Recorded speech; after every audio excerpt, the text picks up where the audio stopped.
Mari kita berdoa. Tuhan, terima kasih. Kembali kami boleh datang ke hadapan-Mu, memuji, menyembah, merendahkan hidup kami di bawah kemurahan-Mu, di bawah kasih setia-Mu Tuhan.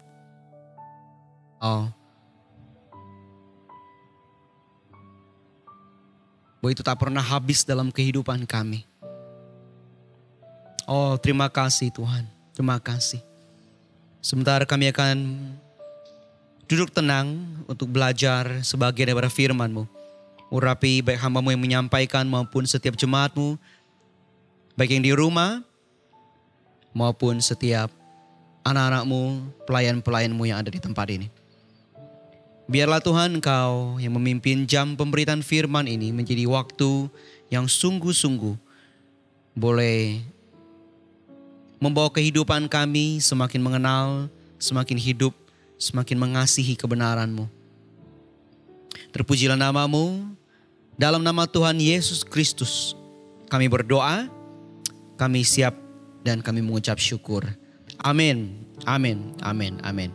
Selamat siang jemaat Tuhan. Selamat hari Minggu dan saya percaya bahwa sepanjang minggu berjalan boleh ada penuh dengan anugerah Tuhan menyertai kita. Dan minggu ini kita kembali datang di dalam ibadah kita ya. Nah kiranya kita datang dengan hati yang penuh dengan kerinduan. Termasuk untuk kebenaran firman-Nya yang akan kita belajar sama-sama. Kita buka Alkitab kita di Yakobus pasalnya yang pertama. Kita belajar bersama dari teks di Yakobus 1 ayatnya yang pertama sampai ke 8. Dan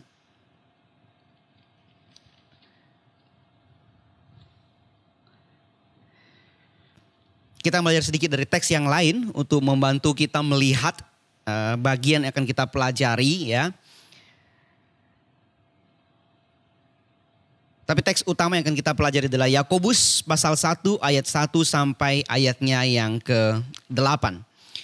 Di Lembaga Alkitab Indonesia terjemahan baru memberikan kita judul perikop adalah iman dan hikmat ya. Tapi di bagian pertama yang kita akan soroti, tema yang kita angkat adalah ujian terhadap iman. Ya, ujian terhadap iman. Mari kita baca bersama di Alkitab kita.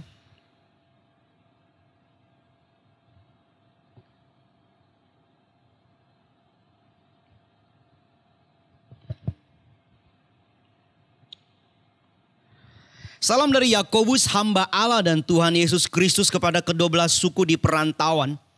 Saudara-saudaraku, anggaplah sebagai suatu kebahagiaan apabila kamu jatuh ke dalam berbagai-bagai pencobaan. Sebab kamu tahu bahwa ujian terhadap imanmu itu menghasilkan ketekunan. Dan biarlah ketekunan itu memperoleh buah yang matang, supaya kamu menjadi sempurna dan utuh dan tak kekurangan suatu apapun. Tetapi apabila di antara kamu ada yang kekurangan hikmat, hendaklah ia memintanya kepada Allah, yang memberikan kepada semua orang dengan murah hati dan dengan tidak membangkit-bangkit. Maka hal itu akan diberikan kepadanya. Hendaklah ia memintanya dalam iman dan sama sekali jangan bimbang. Sebab orang yang bimbang sama dengan gelombang laut yang diombang-ambingkan kian kemari oleh angin. Orang yang demikian janganlah mengira bahwa ia akan menerima sesuatu dari Tuhan. Sebab orang yang mendua hati tidak akan tenang dalam hidupnya. Ya, jadi di bagian perikop ini surat Yakobus memulai dengan pembahasan tentang ujian terhadap iman. Dan dia tutup dengan satu saran dan nasihat untuk berdoa meminta hikmat. Saudaraku, sebelum kita melihat surat Yakobus ini, saya ingin ceritakan sedikit tentang Yakobus, yaitu penulis daripada kitab ini. Adalah bahwa Yakobus ini adalah anak daripada Yusuf dan Maria, ya, sehingga ada istilah digunakan ya saudaranya Tuhan begitu. Nah, sama seperti Yudas yang juga menuliskan satu surat juga disebut saudaranya Tuhan. Maksudnya adalah bahwa mereka adalah anak daripada Yusuf dan Maria di kemudian ya. Nah tentu kita tahu bahwa ini bukan berarti ada yang pakai istilah saudara tiri begitu ya. Tapi kita tahu ini hanya sebuah sebutan karena mereka adalah anak daripada Yusuf dan Maria yang kemudian. Karena kita tahu Tuhan Yesus sebenarnya adalah anak Allah ya. Nah, tapi kita tidak bahas itu. Yakobus tercatat di Yohanes pasal ke-7 ayat ke-5 bahwa dia tidak percaya kepada Tuhan Yesus. Ketika Tuhan Yesus melayani, saudara-saudara Tuhan Yesus keluarganya tidak percaya. Ya, tidak percaya dengan kepadanya. Nah, baru kemudian setelah kebangkitan, setelah penderitaan, kematian, kebangkitan Tuhan Yesus, Yakobus tercatat sebagai saksi. Bahkan dia disebut sebagai salah satu soko guru. Apa itu soko guru? Ya, orang yang menjadi pemimpin lah katakan ya di Yerusalem. Dan dia juga tercatat sebagai gembala atau uskup di gereja Yerusalem di mula-mula. Jadi Yakobus punya background ya. Nah itu semua tercatat dari tulisan-tulisan yang sampai hari ini masih bisa di-trace. Itu sejarawan-sejarawan dan juga bapak-bapak gereja di abad 2, abad 3 ya. Itu ada Eusebius, Clement, ada Jerome. Jadi mereka adalah orang yang mencatatkan itu dan lebih dari satu. Catatan-catatan histori seperti itu lebih dari satu tentang seorang Yakobus. Masih tentang Yakobus saudaraku. Yakobus salah satu julukannya ya yang paling umum adalah Yakobus orang benar. Yakobus the just. Mengapa demikian? Karena kesaksian hidupnya itu begitu indah. Bahwa dia menghidupi kebenaran yang dia khotbahkan. Bahwa dia menghidupi kebenaran dan meneladankan itu. Begitu menjadi satu kesaksian yang indah. Sehingga orang menyebut dia adalah Yakobus, orang benar. Bayangkan saudara ya. Nah bahkan dikatakan bahwa orang-orang yang tidak setuju dengan dia pun itu hormat kepada dia. Nah, hari-hari ini ada gak saudara? Yang tidak setuju kepada dia pun itu menaruh hormat karena kebenaran, karena kehidupannya yang begitu rupa di dalam kebenaran. Nah itu julukannya dia. Nah julukan yang lain untuk Yakobus yang tercatat dan ya dikenal adalah Yakobus itu dikenal si lutut unta saudaraku. Yang mengapa demikian? Karena saking banyak waktu yang dia habiskan untuk berlutut berdoa. Maka dikatakan lututnya itu tebal sekali. Ya, jadi julukannya adalah Yakobus si lutut unta. Bahkan ketika menjelang hari dia mati sebagai martir. Dia dipaksa oleh imam besar Farisi Saduki untuk naik ke atas bagian daripada bait Allah. Jadi orang-orang yang mendesak Yakobus sampai dia kemudian mati sebagai martir itu orang yang sama, kelompok yang sama yang mendesak dan menyalibkan Tuhan Yesus. Dia didesak ke atas bagian bait Allah dan diminta untuk menyatakan bahwa menyangkal imannya di hadapan orang-orang yang berkumpul di bagian bawah. Ya kita tahulah, dia tidak lakukan itu. Sehingga apa yang terjadi? Bahwa dia didorong, dipaksa sampai terjatuh daripada bagian atas bait Allah. Nah, waktu dia jatuh, dia tidak langsung mati. Tapi kedua kakinya itu patah. Ya. Tetapi di dalam keadaan seperti itu, dia masih memaksa dirinya untuk berlutut dan berdoa. Dia masih memaksa dirinya untuk berlutut dan berdoa. Dan dalam posisi berlutut itulah kemudian dia dipukul dengan sebuah benda keras. Dan dia mati sebagai martir dengan keadaan sedang berlutut berdoa. Ya, itu Yakobus. Kisah yang sangat menarik dalam sejarah tercatat tentang dia. Dan sebagian berkata bahwa surat Yakobus ditulis di tahun 60-an. Tetapi kebanyakan scholar itu yakin bahwa Yakobus ditulis di tahun 45 Masehi. Sehingga menjadikan dia sebagai surat atau catatan paling pertama daripada perjanjian baru. Nah ini apa yang hari ini kita pelajari. Jadi saya mau pakai kesempatan untuk waktu kita belajar firman seperti ini. Kita melihat sedikit latar belakangnya. Ya, supaya kita bisa mengikuti dengan lebih baik. Oke. Nah saudaraku pembacaan firman tadi sudah kita baca, dikatakan bahwa saudaraku, anggaplah sebagai suatu kebahagiaan apabila kamu jatuh ke dalam berbagai pencobaan. Kata pencobaan di sini adalah trial. Ya. Apa itu trial? Apa itu pencobaan? Adalah suatu keadaan di mana keadaan kita yang nyaman itu terganggu. Trial adalah suatu keadaan di mana kenyamanan kita, kedamaian kita itu terganggu. Saudaraku, jika kita di dalam keadaan seperti itu, maka hal yang umum terjadi adalah seseorang pasti sangat sulit untuk merasa bersuka cita. Betul ya? Ketika rasa nyaman kita terganggu, jangan jauh-jauh, sakit gigi aja. Itu kan kenyamanan terganggu. Ya, yang gak usah jauh-jauh, ada sariawan gede aja begitu ya. Itu kan kenyamanan terganggu. Kalau gitu udah susah bahagia. Tapi di dalam firman Tuhan dikatakan di ayat kedua bahwa anggaplah sebagai suatu kebahagiaan. Nah, saudara, firman Tuhan justru mengingatkan kita, mengajarkan kita ketika menghadapi situasi yang mengganggu kenyamanan, hadapilah dengan sukacita. Di terjemahan King James maupun ESV digunakan kata count it all joy. Hitunglah sebagai sukacita. Anggaplah sebagai sukacita. Jadi saudaraku, keadaan di mana kenyamanan kita terganggu, firman Tuhan justru katakan, hadapilah, anggaplah sebagai sukacita. Ini merupakan satu pola yang kita temukan di dalam Alkitab. Ini merupakan pola yang selalu kita temukan di dalam kebenaran firman Tuhan.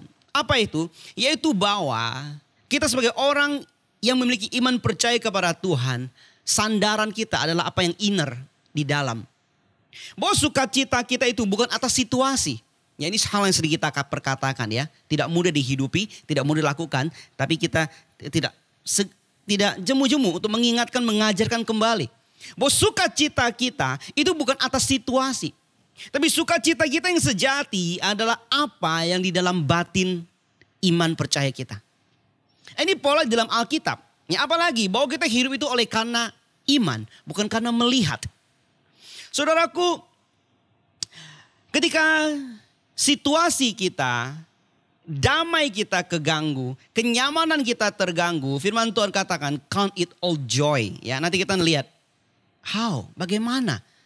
Bagaimana bisa kami anggap sebagai kebahagiaan? Apa yang firman Tuhan katakan? Ya, tapi nanti kita bahas bagian itu. Yang saya ingin soroti di sini adalah bahwa pola ini kita temukan. Dalam perjalanan iman kita mengiring Tuhan, akan ada banyak pengalaman yang Tuhan izinkan untuk mengalihkan kita, untuk menyadarkan kita, tidak lagi mengcounting, tidak lagi menghitung hal-hal lahiriah. Ya, kita masih hidup di dunia. Kita masih menggunakan berbagai kebutuhan jasmani. Kita masih butuh makan, minum, pakai, ya, saudaraku. Tetapi di dalam perjalanan iman kita, Tuhan mengizinkan keadaan-keadaan, kesukaran-kesukaran untuk mengalihkan kita punya hati, mata hati kita. Untuk tidak terus-terus mengcounting apa yang jasmania saja. Tapi mulai melihat kepada apa yang batinia. Sehingga perkataan seperti ini saudaraku, ketika kamu hadapi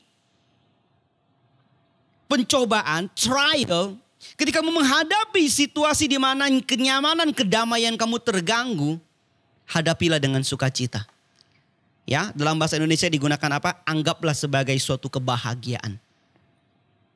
Sekali lagi, ini pola yang kita temukan di sepanjang Alkitab, saudaraku. Saya lanjutkan. Sehingga di bagian ini kita perlu menyoroti maksud daripada ujian yang Tuhan izinkan itu apa dalam kehidupan kita. Ya. Maksud daripada ujian yang Tuhan izinkan dalam hidup kita itu apa sih? Sebab di ayat ketiga kita lihat ya. Sebab kamu tahu bahwa ujian terhadap imanmu itu menghasilkan ketekunan. Itu yang pertama. Biarlah ketekunan itu memperoleh buah yang matang supaya kamu menjadi sempurna dan utuh dan tak kekurangan suatu apapun. Yang pertama di sini adalah saudaraku bahwa tujuan daripada ujian, tujuan daripada trial adalah untuk mendidik kita di dalam ketekunan. Untuk mendidik kita di dalam sikap-sikap iman yang sejati supaya apa dikatakan di sini? Bahwa buah yang matang itu dihasilkan. Bahwa dikatakan supaya kita menjadi sempurna, utuh, tak kekurangan suatu apapun.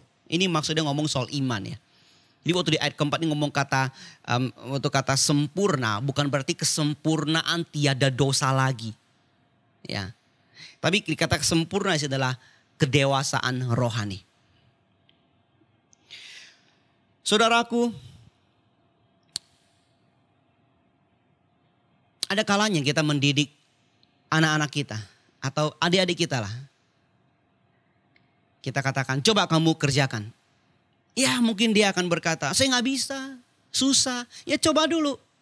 Waktu dilakukan dan ternyata memang tidak bisa. Ya kita bilang, nah kan nggak apa-apa. Kita belajar ya, yang tadi kamu nggak berhasil kan ini. Dan sebagainya. Sebagai manusia, sebagai orang tua, sebagai kakak, atau sebagai guru, sebagai pengajar. Kita aja mengajar satu dengan yang lain dengan pola seperti itu. Kamu coba hadapi. Waktu kamu hadapi dan tidak berhasil, kamu jadi tahu kekurangan kelemahannya di mana. Ayo kita benahi. Ini pola yang umum di dalam kehidupan. Nah, di dalam kehidupan iman, pola seperti ini juga kita temukan. Saudaraku, tujuan daripada ujian, maksud daripada ujian yang pertama adalah mendidik kita di dalam ketekunan. Ya. Supaya apa? Supaya kita menjadi sempurna, utuh, dan tak kekurangan suatu apapun. Tetapi yang saya ingin menyoroti di bagian sini adalah kata ujian. Ya. Kita tahu ya, ujian atau pencobaan itu seringkali Tuhan izinkan untuk mereveal, untuk mengungkapkan apa yang ada di dalam. Biasa kalau seseorang belum dites, apakah dia cocok, apakah dia bisa untuk satu posisi tertentu, itu belumlah meyakinkan. Ini pola ya. Nah ujian itu adalah mereveal seseorang punya hati, punya kedalaman. Itu seperti apa sih? Nah tentu di sini saudara, bukan karena Tuhan tidak kenal hati kita ya. Saya pikir hal ini saya pernah ajarkan. Bukan seolah-olah Tuhan artinya dia tidak kenal hati kita sehingga dia harus mengizinkan ujian supaya dia bisa kenal kita. Tidak ada yang tersembunyi bagi Tuhan. Tidak ada yang tersembunyi bagi Tuhan saudaraku. Itu ada di mana? Amsal 24 ayat 12 salah satunya. Dengan banyak lagi ayat-ayat yang lain ya. Saya bacakan saudaraku. Amsal 24 ayat 12. Sungguh kami tidak tahu hal itu.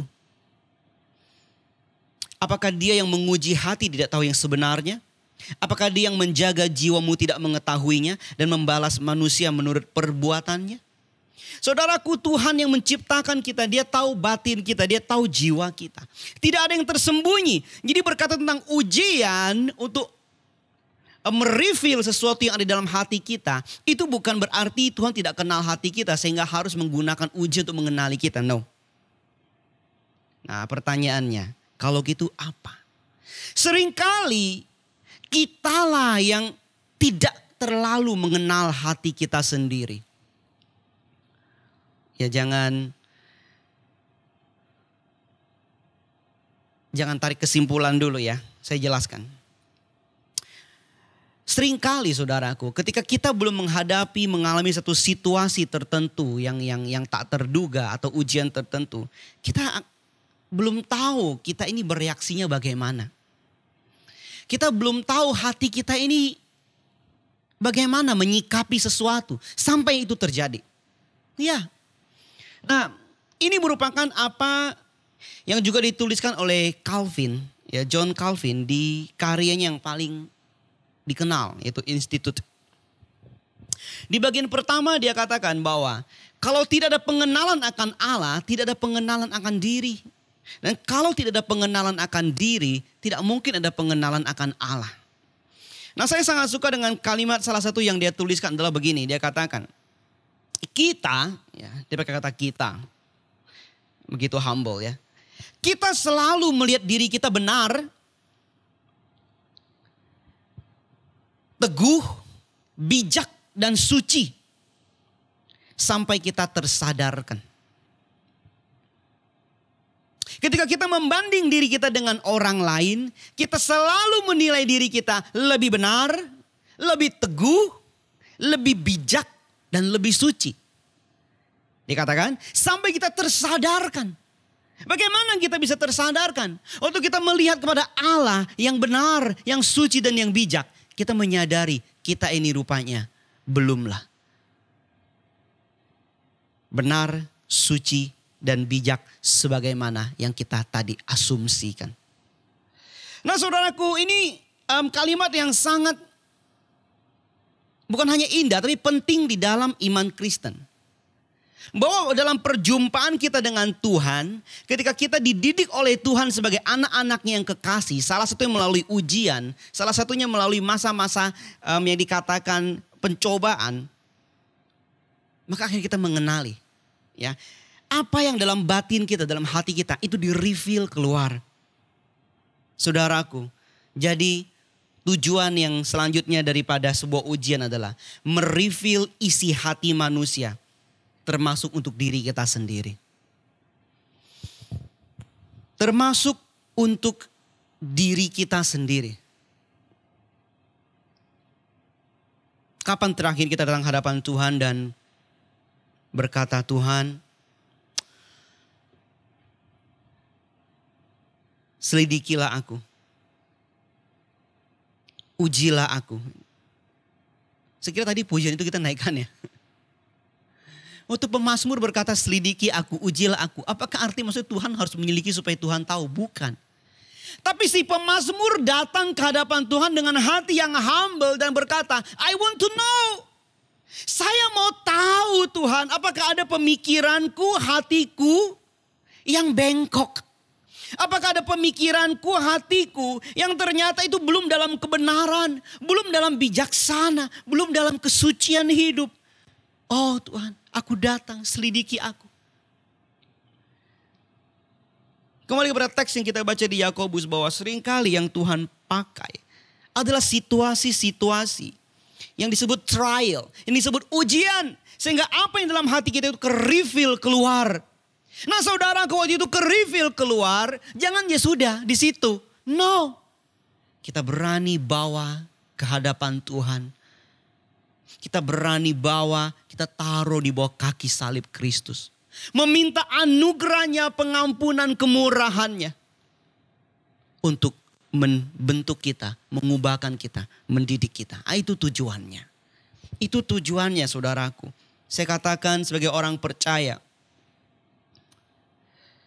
Momen yang paling krusial. Momen yang paling penting. Adalah setiap kali kita dalam momen pertobatan pribadi. Saya ulangi ya. Dalam perjalanan iman kita iring Tuhan sebagai murid Kristus. Momen-momen yang paling krusial, yang paling penting. Itu bukan waktu kita beritakan firman akhirnya orang lain bertobat. Itu indah gak? Ya indah, luar biasa. Penginjilan yang sampai orang boleh bertobat mengenal Tuhan.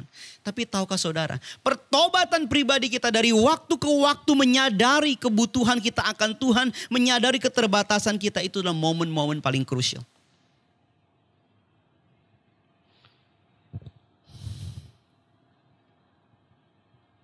Kembali lagi saya masih di poin ini, saudara, saya ingin perjelas ya. Tujuan daripada ujian adalah mereveal isi hati manusia, batinnya manusia. Nah, ini membawa kita pada satu ayat untuk ayat crossing di Yeremia 17. Sebenarnya kalau ada waktu nanti silakan baca dari ayat ke-5. Tapi saya hanya baca ayat 9 dan 10. Yeremia 17 ayat 9 dan 10. Betapa liciknya hati. Lebih licik daripada segala sesuatu. Hatinya sudah membatu. Siapakah yang dapat mengetahuinya? Ya, jadi dengan sebuah kalimat pertanyaan, siapakah yang dapat mengetahuinya? Ayat 10. Aku, Tuhan yang menyelidiki hati, yang menguji batin, untuk memberi balasan kepada setiap orang setimpal dengan tingkah langkahnya, setimpal dengan hasil perbuatannya. Saudaraku, setelah sebelumnya di ayat 5, 6, 7, 8, Yeremia membandingkan dua tipe orang. Itu tipe yang diberkati dengan tipe yang terkutuk. Ada dua, 5, 6, 1, 7, 8, 2. Yeremia membandingkan adalah antara orang yang diberkati dengan yang terkutuk. Di mana perbedaan utamanya yang firman Tuhan nyatakan di Yeremia 17, silakan baca dengan lengkap adalah orang yang terkutuk adalah orang yang mengandalkan kekuatan sendiri dan kekuatan manusia. Tapi orang yang diberkati adalah orang yang mengandalkan Tuhan. Nah, setelah Yeremia memaparkan itu dalam 4 ayat, dia masuk pada ayat 9. Menurut ukuran manusia, oh ini orang yang terkutuk nih karena mengandalkan kekuatan sendiri dan manusiawi daging. Menurut ukuran manusia, oh ini yang diberkati nih karena dia mengandalkan Tuhan. Saleh. Nah, itu 5, 6, 7, 8. Tapi di ayat 9, dia katakan betapa liciknya hati. Lebih licik daripada segala sesuatu. Hatinya sudah membatu, siapakah yang dapat mengetahuinya? Saudara, ini keadaan manusia yang berdosa. Bagaimana hati kita itu dikatakan dalam firman Tuhan licik, terjemahan bahasa Indonesianya. Dalam terjemahan bahasa Inggris itu tricky, deceitful. Artinya apa? Begitu menipu, begitu susah ditebak, tricky. Saudaraku, itu keadaan hati manusia berdosa yang telah jatuh dalam dosa. Jika hati telah membatu, bahasa Indonesia pakai kata itu ya di ayat yang ke-9 tadi. Jika hati sudah membatu, siapakah yang dapat mengetahuinya? Dalam bahasa Inggris dikatakan kalau hati itu sudah jahat. Ya, terjemahan bahasa Indonesia bagus ya, membatu. Artinya waduh, udah keras gitu. Ya, meskipun bahasa Inggrisnya gunakan kata jahat. Kalau hati udah jahat, siapa yang tahu? Tapi ayat ke-10 dikatakan Tuhan yang tahu. Tuhan menyelidiki, Tuhan menguji. Saudaraku, jika Tuhan yang tahu hati dan batin kita, maukah kita waktu kita datang ke hadapan Tuhan, kita datang dengan hati yang seperti kata firman Tuhan di Korintus, nggak ada selubung, nggak ada fail. Kita datang, Tuhan, aku ini milikmu. Periksa hatiku, periksa hidupku. Jangan aku mengasumsikan diriku itu lebih benar, lebih bijak, lebih suci daripada ini, daripada dia. Selama kita bandingkan dengan orang lain, kita selalu merasa lebih baik. Tapi kita membandingkan dengan Tuhan yang suci. Waktu mata kita memandang Tuhan yang suci seperti Yesaya. Dia melihat Tuhan di tahtanya yang suci. Dia berkata, celakalah aku berdosa, lidahku, mulutku itu penuh dosa. Ya, waktu dia memandang Allah, dia menyadari. Nah ini, without knowledge of God, there is no knowledge of self. Demikian juga sebaliknya, without knowledge of self, enggak ada knowledge akan Allah. Dalam bahasa Indonesia digunakan kata menguji batin. Aku Tuhan yang menyelidiki hati yang menguji batin. Secara literally artinya menguji apa yang di dalam. Baik, saya lanjutkan kembali kepada teks kita, saudaraku. Masih di ayat ke-3 dan 4 mengenai ujian. Yang mungkin kita kemudian akan muncul pertanyaan, apa itu ujian, apa itu pencobaan? Karena di ayat ke-13, 14, 15 dikatakan Allah tidak mencobai. Barang siapa sedang dicobai, janganlah ia berkata pencobaan ini datang dari Allah. Ayat 13 itu. Jadi kita bisa bingung bagaimana dikatakan ujian dan kemudian di ayat selanjutnya dikatakan pencobaan. Ya saudaraku, Alkitab memang memberikan 2 macam dan ada perbedaan di sini mengenai ujian dan pencobaan. Ya. Nah perbedaannya di mana? Yang bisa kita pelajari adalah perbedaan ada di asalnya dan tujuannya. Asal dan tujuannya. Nah ujian itu adalah apa yang Tuhan izinkan. Nah, tapi pencobaan adalah apa yang datang daripada si iblis. Jadi ini ada perbedaan ya. Dan kemudian tujuannya. Perbedaan pertama di asalnya, kedua di tujuannya. Tujuannya kalau ujian adalah untuk melahirkan buah ketekunan. Ujian adalah untuk mereveal supaya kita boleh dibawa Tuhan untuk semakin dewasa iman. Untuk membawa kita semakin murni. Itu tujuannya. Tapi kalau pencobaan tujuannya adalah menjatuhkan. Pencobaan untuk mencelakai. Ya, untuk menjerat. Nah itu tujuannya beda. Jadi kita harus melihat bahwa antara ujian dan pencobaan secara dasar perbedaannya di asal dan tujuannya. Namun kalau kita melihat ayat ke-13 saudaraku. Bagaimana di dalam surat Yakobus juga dia berangkat daripada ujian dan juga ada kata pencobaan. Di ayat 13 dikatakan kalau kamu dicobai jangan ia berkata pencobaan ini datang dari Allah. Nah kita melihat pola ini bahwa ketika Anda dan saya menghadapi ujian, kemudian kita gagal. Atau waktu kita menghadapi ujian, kemudian kita bereaksi dengan salah. Maka itu bisa menjadi pencobaan. Saya ulangi ya. Saya ulangi. Apa yang tadinya ujian, apa itu ujian? Diizinkan Allah. Apalagi melahirkan buah ketekunan, memurnikan iman, menaikkan kita punya kedewasaan. Yang tadinya itu. Tapi waktu kita menyikapi dengan salah, kita gagal melewatinya, itu bisa menjadi pencobaan.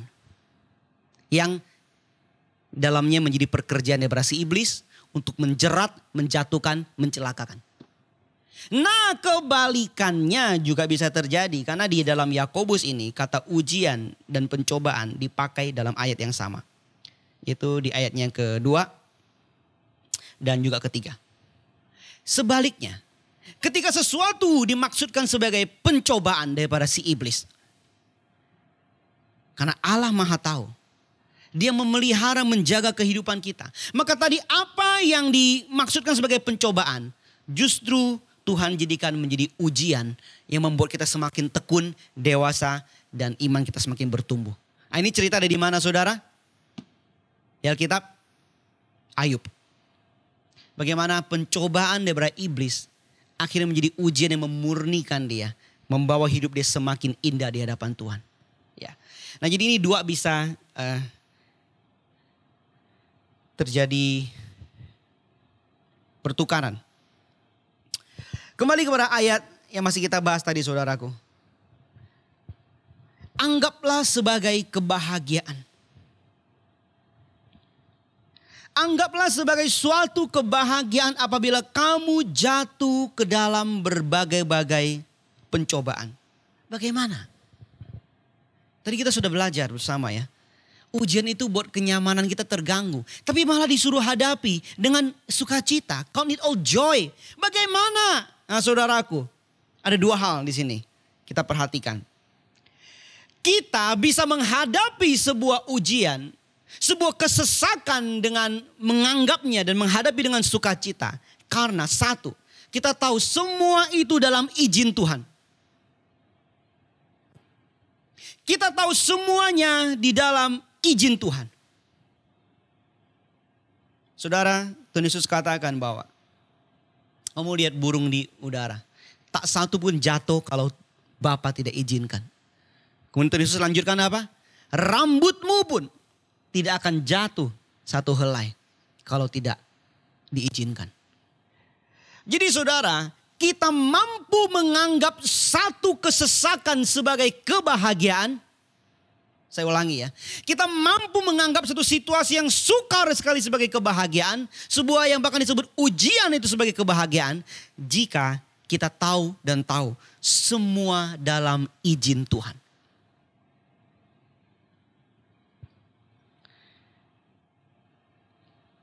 A.W. Tozer, A.W. Tozer mengatakan satu kalimat yang sangat indah. Dia katakan bahwa jika semua yang terjadi dalam hidupku itu Tuhan izinkan supaya aku semakin serupa dengan Kristus, maka segala kegelisahanku itu lenyap. Anxiety-ku itu lenyap. Jika aku tahu itu semua yang terjadi Tuhan izinkan supaya aku makin serupa Kristus. Itu di mana? Roma 8, 28, 29. Jadi saudaraku, kita sanggup menghadapi sesuatu dengan sukacita. Sekali lagi, kalau kita tahu Tuhan mengizinkan. Yang kedua saudara, kita sanggup menghadapi sesuatu dan tetap bersukacita jika kita tahu bahwa ini akan menghasilkan sesuatu yang kekal.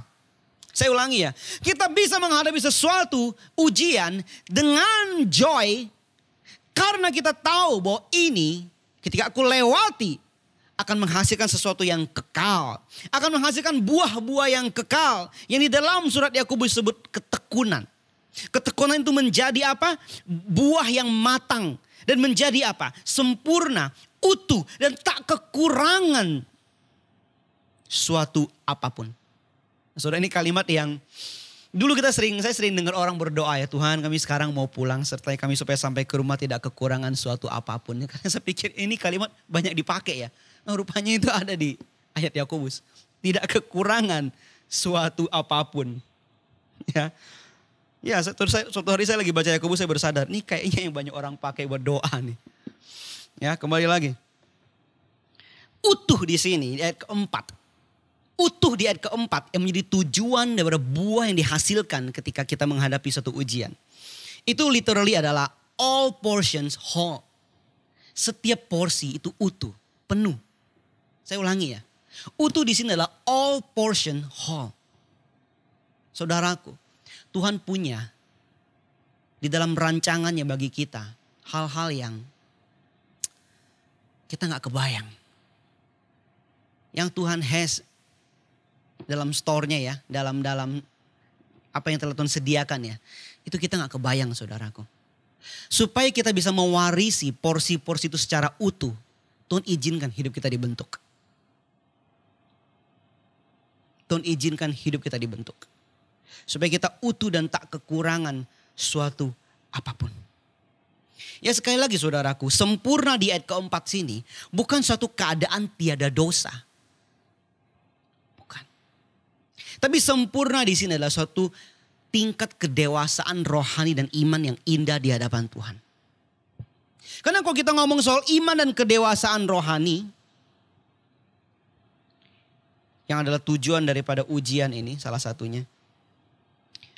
Iman adalah sesuatu yang sangat dinamis. Iman itu bukan sesuatu yang bersifat begini ya. Aku sudah percaya pada Tuhan, statusku anak Tuhan, that's it. Iman itu sangat dinamis.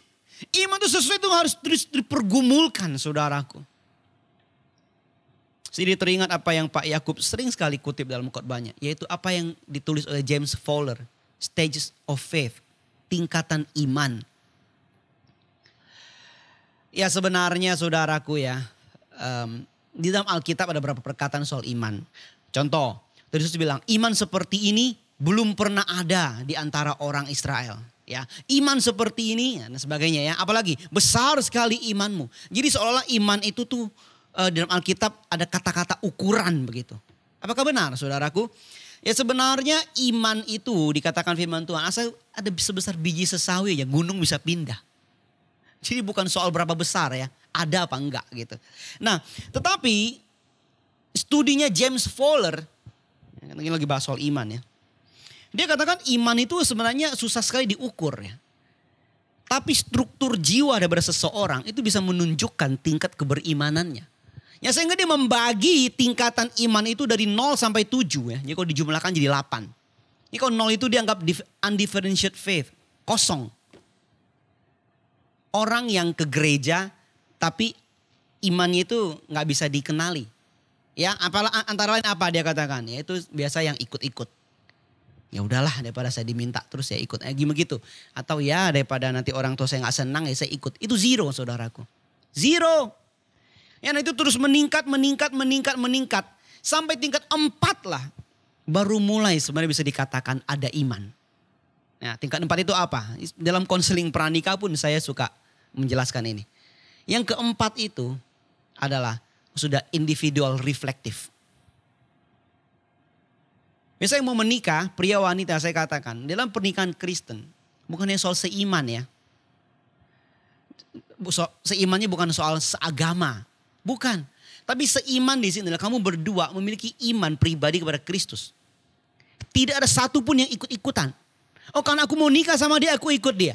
Karena aku mau nikah sama dia, aku ikut dia. Ya sudahlah. You ngomong apa, pendeta ngomong kami iya aja, yang penting diberkati nikah. No, bukan ngomong satu agama. Tapi satu iman. Nah saya katakan saudaraku bahwa saya kutip juga James Fowler kalau di kelas-kelas yang saya lakukan. Bahwa di tingkat 4 disebut individual reflektif. Disitulah sebenarnya baru bisa dibilang ada iman. Individual reflektif artinya secara pribadi dia udah bisa merenung. Kenapa ya? Kenapa Kristus sampai harus mati di kayu salib ya? Kenapa aku harus setia beribadah ya? Apalagi, mengapa dalam hidup ada ujian ya? Apa maksudnya ada ujian ya? Dia mulai bisa refleksi. Dia mulai bisa merenung. Nah saudaraku, iman adalah sesuatu yang dinamis. Tidak stuck. Iman adalah sesuatu yang perlu terus dipergumulkan. Saya bertemu dan menyaksikan orang-orang yang waktu ikut Tuhan seolah penuh semangat. Berapa waktu? Beberapa waktu. Tapi oleh karena hal-hal tertentu, bisa oleh karena kesukaran, bisa juga oleh karena kenyamanan, bisa oleh karena kejatuhan, bisa juga oleh ketinggian. Akhirnya menjadi tidak ada lagi satu gairah iman. Oh ya, itu sering kita ketemu saudaraku. Itu mengapa saya katakan iman itu dinamis dan perlu terus dipergumulkan. Kembali pada poin yang kita lagi bahas saudaraku ya. Bagaimana kita bisa menganggap satu keadaan yang sesak, suatu ujian itu malah sebagai kebahagiaan. Satu, jika kita tahu semua itu Tuhan izinkan. Kedua, waktu kita tahu ada buah yang dihasilkan. Ada nilai kekal yang dihasilkan. Imanku itu semakin Tuhan bentuk. Imanku itu semakin aku pergumulkan. Ini kekal. Ini tidak sia-sia. Nah saudaraku, jika memiliki pengertian demikian, kita sanggup melihat satu kesukaran yang Tuhan izinkan sebagai bahkan kebahagiaan. Saya beranjak kepada ayat selanjutnya saudara. Ayat 5, tetapi apabila di antara kamu ada yang kekurangan hikmat, hendaklah ia memintanya kepada Allah. Pola di sini adalah saudara, menyadari ada kekurangan, kemudian meminta. Dan yang diminta di sini apa saudara? Hikmat. Yang diminta di sini hikmat. Untuk sampai bagian ini saudaraku, saya renungkan dan hal yang saya ingin garis bawahi adalah apa yang firman Tuhan katakan kepada kita atau kita minta kepada Allah adalah sesuatu yang rohani, hikmat. Saya ulangi ya. Apa yang Alkitab sarankan kepada kita untuk minta ke hadapan Tuhan adalah di bagian ini ya, di bagian lain mungkin ada yang lain, tapi di bagian ini mintalah hikmat. Saya langsung teringat secara pribadi. Dalam doa-doa kita saudaraku, coba kita bandingkan. Coba kita bandingkan. Jauh-jauh lebih banyak kita berdoa untuk hal jasmani. Berapa perbandingannya? Kita berdoa untuk hal yang jasmani dengan kita berdoa untuk hal yang rohania. Iman, hikmat, kemurnian hati, kesungguhan. Berapa? Saudaraku, untuk saya sampai bagian ini saudara, saya betul-betul merenungkan untuk saya secara pribadi. Demikian di sini, waktu saya beritakan firman, saya mau ajak kita pause sejenak. Kita tenang sejenak, coba kita pikirkan di dalam hidup kita, dalam kehidupan doa kita, coba kita perbandingkan. Saya tidak katakan kita tidak boleh berdoa untuk hal yang jasmani, saudaraku. Berdoalah, Allahku memelihara kebutuhanku menurut kekayaan kemuliaannya. Berdoalah. Tetapi saudaraku, kalau semua doa kita atau hampir semua doa kita itu untuk urusan jasmani dan hampir tidak pernah kita datang hadapan Tuhan berdoa, Tuhan beri aku hikmat, Tuhan berikan aku iman yang murni, berikan aku hati yang tulus, Tuhan berikan aku hati yang tidak iri dengki. Saya mau katakan perbandingannya berapa banyak.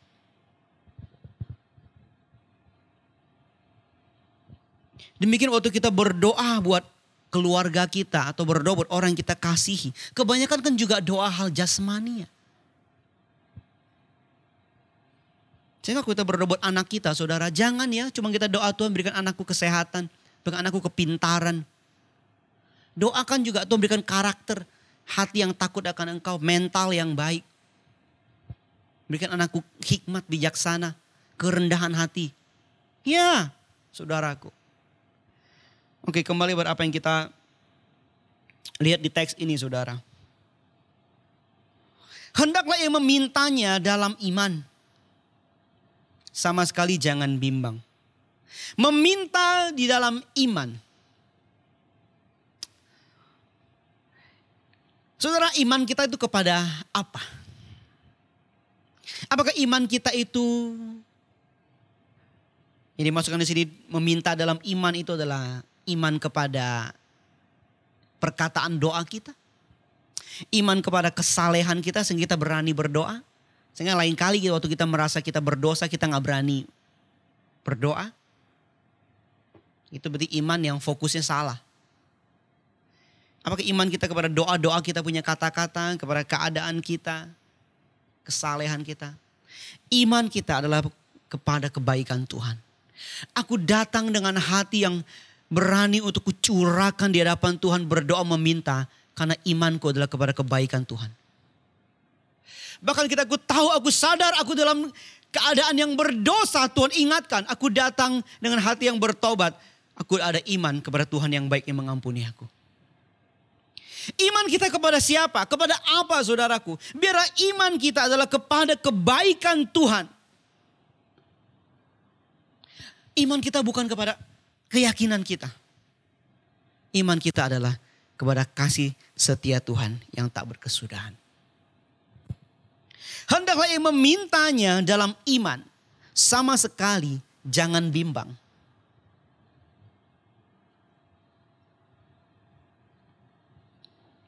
Kita tahu, saudara, ya, iman itu bukan ketiadaan ketakutan. Iman itu bukan ketiadaan ketakutan, ya. Karena kalau sampai harus tidak takut sama sekali baru disebut beriman. Karena hati-hati kalau kita salah melihatnya. Bahkan ada yang mengajarkannya. Kalau punya faith, gak ada takut. Mana ada manusia yang tidak takut? Ada keadaan-keadaan yang bisa menimbulkan takut. Iman adalah bagaimana kita bersikap di tengah ketakutan. Bukan ketiadaan ketakutan. Di firman Tuhan dikatakan, hendaklah memintanya dalam iman, sama sekali jangan bimbang. Sebab orang yang bimbang sama dengan gelombang laut yang diombang-ambingkan kian kemari oleh angin. Orang yang demikian janganlah mengira bahwa ia akan menerima sesuatu dari Tuhan. Saudara, mendua hati dan tidak tenang atau bimbang di sini, ya. Mendua hati, tidak tenang dan bimbang, ini satu kesatuan, satu makna. Literally artinya di sini adalah apa, saudara? Hati yang terbagi antara Allah dan dunia. Bercabang. Hati yang terbagi antara Allah dan dunia. Ini sebenarnya sama seperti yang tadi di Yeremia 17. Kalau orang itu mengandalkan Tuhan, hatinya kepada Tuhan, dia itu hidup dalam blessingnya Allah. Tapi kalau dia mengandalkan dirinya dan manusia, dia tidak dalam blessingnya Allah. Nah, Allah lah yang menyelidiki. Nah, keduaan hati yang bercabang ini dikatakan oleh firman Tuhan, orang itu tidak akan tenang dalam hidupnya. Dan kalau tidak bisa tenang, gak mungkin bisa berdoa dalam iman. Di sini dikatakan apa di ayat ke-7? Tidak akan menerima apapun. Tidak akan menerima apapun kalau bercabang. Artinya apa, saudaraku?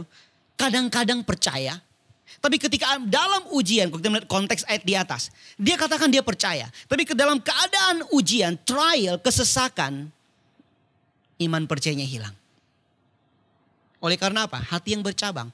Oleh karena apa? Bimbang dan mendua hati. Nah, saudara, jadi makna ayat ke-7 adalah itu. Nah, saudara, saya akan berikan kesimpulan untuk firman Tuhan hari ini. Dari 8 ayat ini. Di mana temanya adalah ujian terhadap iman. Ya. Iman adalah sesuatu yang dinamis. Dan ditegaskan dalam perbuatan. Karena baca surat Yakobus. Bahwa iman itu harus dalam perbuatan.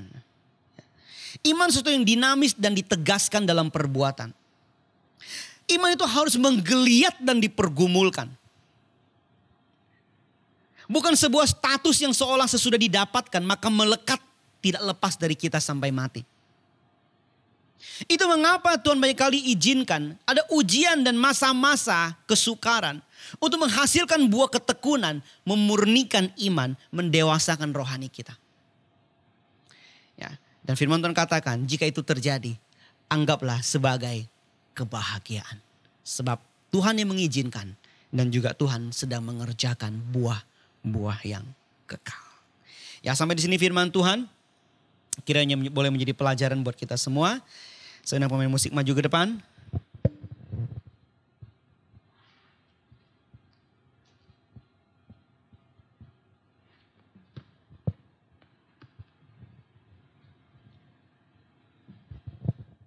Haleluya. Thank you Lord.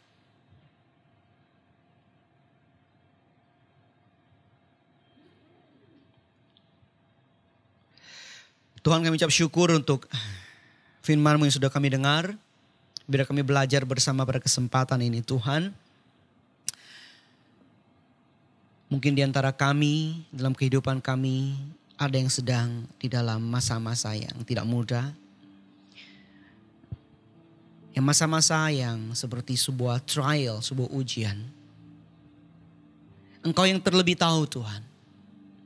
Biarlah Tuhan melewati masa seperti ini, kami kiranya tidak bereaksi dengan salah. Kami kiranya tidak meresponi dengan salah. Kami kiranya boleh melewati dengan satu sukacita yang daripada Tuhan. Dan kami boleh kedapatan menghasilkan buah-buah dalam ketekunan. Untuk iman kami, rohani kami itu semakin didewasakan.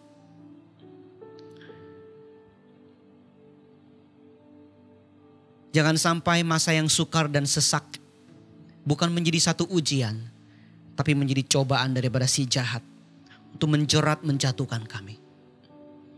Oh Tuhan, pimpin kami dalam hikmat-Mu. Kami berdoa untuk hikmat-Mu nolong. Hikmat daripada Tuhan menolong kami di masa-masa yang sukar sekalipun. Kami boleh muncul seperti emas. Kami boleh dimurnikan seperti emas.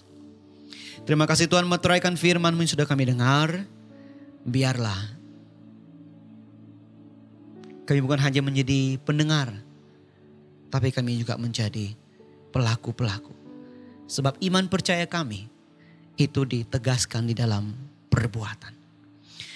Di dalam nama Tuhan Yesus kami berdoa, kami ucap syukur untuk firman-Mu. Amin. Amin.